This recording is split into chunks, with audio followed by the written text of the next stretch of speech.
All right, welcome. Today we're going to be talking about chapter 6, and our topic for chapter 6 is learning. And we're going to be talking about learning in the way of how it happens. And learning is a change that is made in our behavior or thought patterns that comes as a direct result of an exposure or experience. So, learning is an enduring change. In order for it to be counted as learning, it has to persist and has to come to the result of exposure or experience you've had in the past. And as you'll see here, there's two different forms of learning. There's associative learning and non-associative learning. And I'll talk about non-associative learning first. Non-associative learning is a form of learning that involves a change in the magnitude or of the elicited response with repetition of a eliciting stimulus. So we'll talk about that on the next slide, but first let's talk about associative learning. And associative learning is something that acts as a stimulus in your actual behavioral or thought response to it. So it could be as simple as a reflex reaction. And so you touch something hot and you drop the pot that you're holding, or move your hand away from the thing that's hot. And that's an association that you made. So it's that connection between stimulus and which is something hot and your behavioral response, which is moving your hand away from it. And non-associative learning, like I said, is response to intensity. So you get repeated exposure to a stimulus and you change the way you respond as a direct result of that repeated exposure. If we're talking about habituation, habituation is a form of non-associative learning by which an organism becomes less responsive to repeated stimulus. And this is your brain's version of the cry wolf effect. So after the second or third time when no wolf appears, people ignore you. It's kind of the same idea. And this could be attributed to a decrease in response due to muscle fatigue, or it could be a decreased ability to detect the stimulus due to adaptation of sensory receptors. One realistic example would be becoming used to the sounds that your roommate makes as they get up and move around the room, if they get up before you do. And you could even stop waking up in the morning when they're up and moving because you become used to it. That's habituation. Sensitization, on the other hand, is when you become more responsive to something because of repeated exposure to the same stimulus. So, for example, let's say you're watching a scary movie and the scary sounds keep on happening, and you become jumpier and jumpier. And as you move through the movie and you're home alone, you're already freaked out, and even like the littlest noises around your place freak you even more and more, and that's sensitizing yourself to a particular stimulus. And we can compare it to habituation, where you're decreasing your response because of exposure to the stimulus. There's repeated exposure to stimulus. However, for sensitization, it's the opposite, where it increases the response. So all of this depends on a state of arousal that you're in and how scared you are, or how aware you are of the stimulus itself. So you're very aware of the stimulus, it's more likely that you become sensitized to the stimulus that your response is getting, and the response is increasing. So we can see that let's see here, I'll show you here. On the bottom figure, you can see the response that someone would have to the stimulus, and they would be sensitized to that stimulus. But when you're relaxed, we see up here habituation, we're more likely to um, decrease our response. So once again, when aroused, sensitization is more potent than habituation. And when relaxed, habituation is more potent than sensitization. One thing to note is both habituation and sensitization are always at work. Of the two, the one that wins out depends on your state of physiological arousal. So when aroused, sensitization is more likely than habituation, and when relaxed, habituation is more potent than sensitization. So let's talk about associative learning. And associative learning is the simplest form of learning. Basically, it means to associate two different events, and there's kind of like a detection of co-occurrence. And like the example I mentioned before, you put your hand on a hot surface, it hurts, like, or you touch a hot pan. or if you drink or eat too much, you get sick. And there's two types of associative learning that we'll talk about. The first one is classical conditioning, and that's maybe something that you've heard before, but it's learning that occurs when a new stimulus will also cause responses like an old stimulus. And we'll also talk about operant conditioning, and that's when learning is based on the consequences of responding to something. All right, so the next thing we're going to talk about is classical conditioning, and it's probably, like I mentioned before, something that's familiar to you. And we'll learn about classical conditioning through Pavlov's experiments. So Pavlov was a Russian physiologist who was really interested in the digestive system of dogs, but he noticed something interesting while studying digestion in dogs. And he was the first person who established the scientific method for actually looking at this associative learning. So what he noticed was that he had a tube that was collecting saliva from dogs so that he could monitor their digestive process and salivation. And he noticed that whenever a lab assistant came in to feed them, the salivation started before they actually were presented with food. And so he was curious why they started to salivate when they saw the lab assistant, not when the food was necessarily placed in front of the lab assistant. Oh, sorry, not the lab assistant, in front of the dog. And he questioned whether or not this could be something that was due to learning. And as you can see here, this is an actual picture of one of the dogs in Pavlov's experiment, Pavlov and his associates here. Okay, so let's break this down. Right now, we're just going to ignore the stimulus at this point, the neutral stimulus. And we're going to focus on the fact that when we put food in front of the dog, we get salivation. And that's a normal response, an unconditioned stimulus and an unconditioned response. So it's normal for our mouths to start salivating when we're about to eat. And if we pair the two together during conditioning, which is the neutral stimulus, something would not affect the behavior of the animal in this case, which is the tone or sound. So you can see here that nothing would happen if you had rung a tone. There would be no salivation because they're not associated with. However, if you put food in front of the dog, then there would be salivation because that's a natural reaction. So let's talk more about the conditioned stimulus and response. So conditioned stimulus has no prior positive or negative association, but becomes illicit response after being associated with the unconditioned stimulus.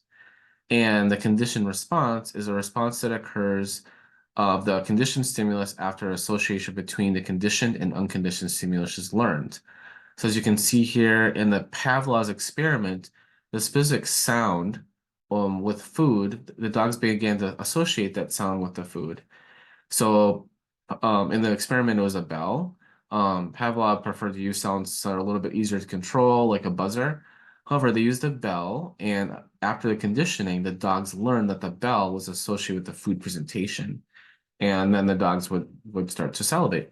So one more time about Pavlov's experiment. So he used an apparatus to measure dog salivation when they consume food, and he noticed that dogs had salivated not just when they consumed the food, but in response to many other stimuli, including those lab assistants who would be about to present the food or give them the food.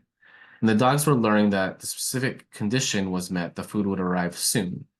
So we have before conditioning, the bell would elicit no salivation because it wasn't paired yet. However, if we provided the meat, then there would be the reflex response, which is the salivation of the dogs. And then we have this phase where the bell is consistently being paired with the meat and therefore being continually associated with it. And then there's that response, that, that unconditioned response, which is the salivation. And then after doing this at a certain amount of time, then there'd be a pair of the bell and the salivation. So there'd be a pair between the conditioned stimulus and the conditioned response, and that would be the conditioned reflex. So we're going to watch an example of classical conditioning. I'm going to show a video. The scientist who trained dogs to salivate at the sound of a bell by feeding them whenever a bell rang. So for the past couple weeks, I've been conducting a similar experiment. Altoid? Sure. Intoid? Input?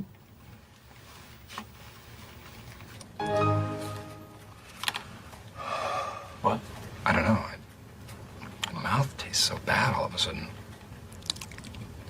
All right. So from that clip, let's identify what the unconditioned stimulus and the unconditioned response are. and what the neutral stimulus is, and the conditioned stimulus, and the conditioned response.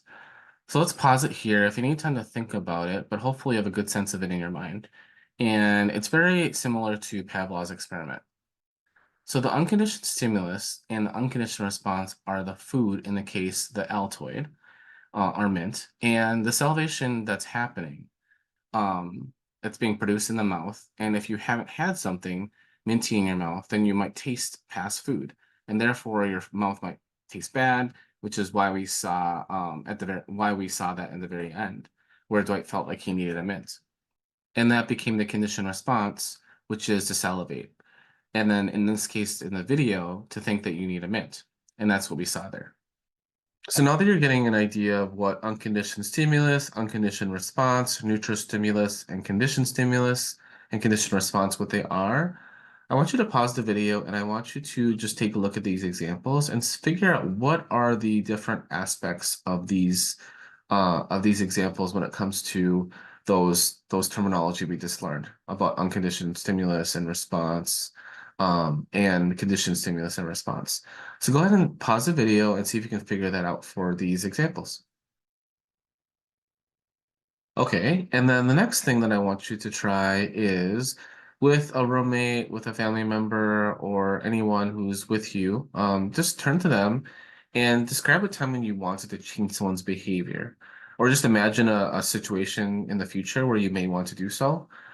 Have a conversation about how you would use classical conditioning to change the person's behavior in this scenario.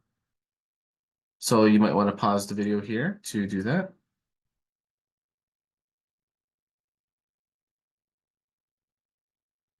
If you're going to change someone's behavior on the basis of classical conditioning, you need to identify a promising unconditioned stimulus and unconditioned response for your scenario, and then add details, and then consider the factors below. So that unconditioned stimulus is something that produces a response without prior learning. And that unconditioned response is something that's automatically produced in response to that unconditioned stimulus. And then the next step, we have to identify possible conditioned stimulus you could use to add to that scenario. So that conditioned stimulus, remember in Pavlov's experiment, would be the tone of the bell, and you'd pair that with the unconditioned stimulus, which produces that response without any prior learning. And then, of course, that unconditioned response happens. In the case of Pavlov's dogs, that was the salivation. And then next, you would illustrate or test whether that conditioned stimulus and the conditioned response would be produced. So that thing that you would introduce, the association that you'd be introducing, you'd be seeing whether the conditioned stimulus would be giving that conditioned response. So there's three things to consider when we're thinking about classical conditioning, and the first thing is acquisition. An acquisition is the initial learning of association between an unconditioned and conditioned stimuli during classical conditioning. The next one is extinction, and that's an active learning process in which there's a weakening of the conditioned response to the conditioned stimulus, if there's an absence of the unconditioned stimulus. So even if there's a response that's been weakened to extinction, the organism may not have forgotten about the learned event. So this is useful for getting rid of an undesired response. The next one is spontaneous recovery. And so the reappearance of the extinct behavior after a delay.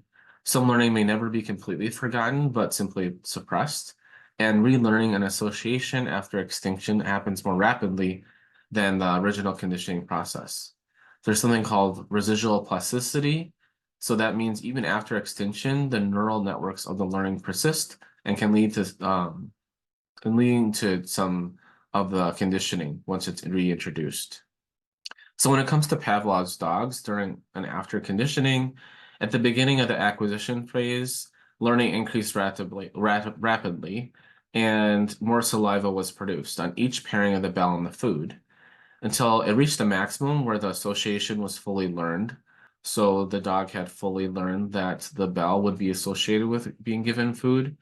And extinction of this learned response occurred when the bell was presented without food. And after a day's rest, when the bell was presented again, the dog showed spontaneous recovery in the anticipation of the food. And then over time, this learned response was weakened. So that automatic response of the bell and salivation would not always happen and no longer evoke the salivation. One thing to note is stimulus generalization. So the more similar the stimulus is to the conditioned stimulus, the stronger the response will be. So for example, if a dog barks at the doorbell, that dog may also be barking at a telephone. And this is the adaptive process that organisms would be having a generalized response to a stimulus if they're similar to other stimuluses and or stimuli. And classical conditioning would not be very useful if it only allowed us to learn relationship between specific stimuli. So that shows the adaptive process and how this can be beneficial for survival and within our evolution. The other thing I want to know is the timing between events are critical for learning that association. So learning is essentially the ability to predict the future based on the past, and our brain learns to anticipate a stimulus. Conditioning from a familiar stimulus is far more difficult than conditioning from an unfamiliar stimulus. And it's easier to make an association between conditioned stimulus and unconditioned stimulus if they've not been previously related in any way. So just to talk about stimulus discrimination is an overgeneralization over a generalization of a response that may not be adaptive. So we need to learn to discriminate among different stimuli. So a stimulus discrimination is learning to give the conditioned response only to the conditioned stimulus or only a small set of very similar stimuli, including the conditioned stimulus. So for example, a dog will differentiate and discriminate between the doorbell and the phone ringing noises. Some extensions of classical conditioning would be conditioned emotional response. And so there's a learned emotional reaction to a previously neutral stimulus. One example would be little Albert from a psychologist named Watson. And we can develop phobias based on this phenomena. And then also vicarious classical conditioning, and that's learning to respond emotionally to a stimulus by observing others' emotional reactions. That can be very powerful. So one example would be parents who have a baby, and the parent might be showing certain emotions, and that would be the stimulus, and the baby might mimic those emotions as well. So I told you to be talking about a study by Watson. And so this study by Watson included a participant named Little Albert. And this is a significant thing to talk about because Watson and Rayner, the psychologist, demonstrated how 11-month-old infant can be conditioned to fear of a white rat. And they presented Albert with a harmless white rat, which is the neutral stimulus. And then there's an acquisition phase. So every time that Albert had went to touch the rat, the researchers had made a loud noise. So that would be the unconditioned stimulus that startled Albert and then caused Albert to cry, which is the unconditioned response. So whenever Albert had seen the rat, the conditioned stimulus, he would cry, which is a conditioned response, and try to crawl away. So what happened is this conditioning was also generalized to other white furry objects. So just to say that again, complex emotional responses can be conditioned based on the results of the study. So before the conditioning, little Albert liked the white rat and just enjoyed playing with the white rat. And then after the white rat was paired with a loud noise, little Albert became terrified of the rat and other furry white objects. So unfortunately, Watson and Rayner did not eliminate the learning after they conditioned fear in little Albert. And there's something called counter conditioning, and that means counteracting the undesired associations by conducting new responses to stimuli. And I'll give you some examples of that, but I'm actually going to stop and have you pause again and just think about this quote that was said by John Watson. And he had stated, "Give me a dozen healthy infants, well-formed, and my own specified world to bring them up in, and I'll guarantee to take any one at random and train him to become any type of specialist I might select. Doctor, lawyer, artist, merchant, chief, and yes, even beggarman and thief. There is no such thing as an inheritance of capacity, talent, and temperament, mental constitution, and behavioral characteristics." So just pause the video and give that some thought. So John Watson firmly believed that we were born with what he called tabula rasa, which means a blank slate. And he could, by using purely the principles of behaviorism, this idea of classical conditioning and operant conditioning to train any individual and become what he wanted them to become, and choose for choose for them what they become. So he was very convinced of his own abilities to do these sorts of things.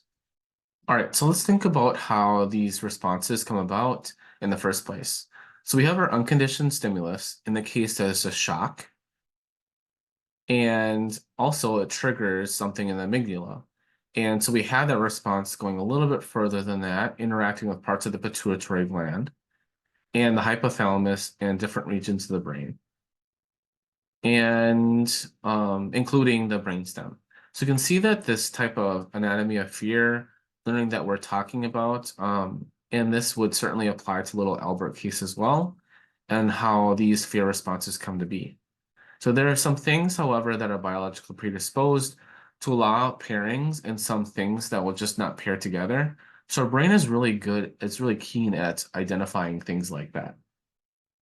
So something that tastes different could cause nausea, but we don't expect the sound to be able to cause nausea or taste to indicate that shock is happening. And this might be a survival-based adaptation. So you can train a rat that when it hears a sound, it's about to receive a shock, and it can move away from the sensor that's going to provide the shock. But you can't get them to understand that the sound is going to produce nausea or that taste is about to produce that shock. So again, this might be some kind of evolutionary adaptation, potentially for survival, because food is a source of potential nauseating agents, or something that can make you really sick. And a sound is something that could have a shock with it, or pain is associated with it, but not vice versa. So there's some things that we are biologically predisposed to make associations with, and there's some things that we just can't. So let's talk about how some of these things can happen in the real world. So there's some really good examples of things that have been seen. So we think about chemotherapy and radiation. Treatment can lead to nausea and weight loss. And the vast majority of patients who go through chemotherapy and radiation treatments, they deal with this.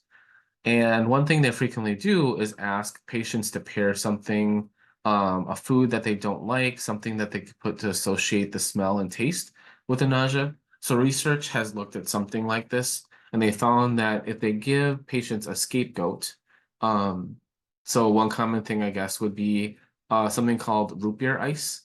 And so root beer has a very strong smell and a very strong taste, and they can compare that together and give them this root beer ice before the treatment. And they found that they're able to reduce the nausea that people have by almost by 30% towards other foods. And so that combats some of the weight loss that goes along with the smells that might be able to do the same thing. So they might burn a certain scent in the room that in that specific sense would be associated with the nausea that they experience rather than other scents and foods. When we think about chronic drug use, we can think about the brain of a chronic drug user. Drug can impact the neurotransmitters that can change the way the drug user is responding to the drugs. So one thing that people get conditioned to, it's called conditioned environmental cues. So essentially they're talking about drugs and it produces a certain effect. And if they always pretty much take the drugs in the same location, let's say like their bedroom, you can essentially connect the bedroom with this physiological effects and create some kind of preemptive physiological effect, and that heightens the tolerance and allows an individual to have a higher dosage. So their brain is ready for this to happen, and therefore it increases their tolerance and their ability in that certain location to accept those drugs and allows them to have a higher dose. However, if after this kind of conditioning has occurred, they try that higher dose in a different location, their body isn't conditioned, or it's not preemptively altering their physiology like it did in the other environment of the bedroom. So for example, their living room, that they're not prepared for that. If they're in their living room, they're not prepared for that. And the drugs have a higher dosage, and that's ultimately going to lead to an overdose dose because the brain hasn't responded in a way that allows them to compensate. The drugs that have a higher dosage is ultimately going to lead to an overdose because the brain hasn't responded in a way that allows them to compensate for it like it does in the bedroom. And so in that case, a higher dosage would lead directly to an overdose because there's no conditioned stimulus and no conditioned response in it. So whenever a drug user takes drugs in a new context, they might end up overdosing. And that's a warning that's frequently given to drug users. One piece of this that I want to talk about is that the fact that classical conditioning occurs all the time in the world around us, especially in ads. So most commercials use classical conditioning to make us interested in a particular product or particular brand. And often advertisements will use attractive models or a catchy song or something like that to make you pair the product with something you like.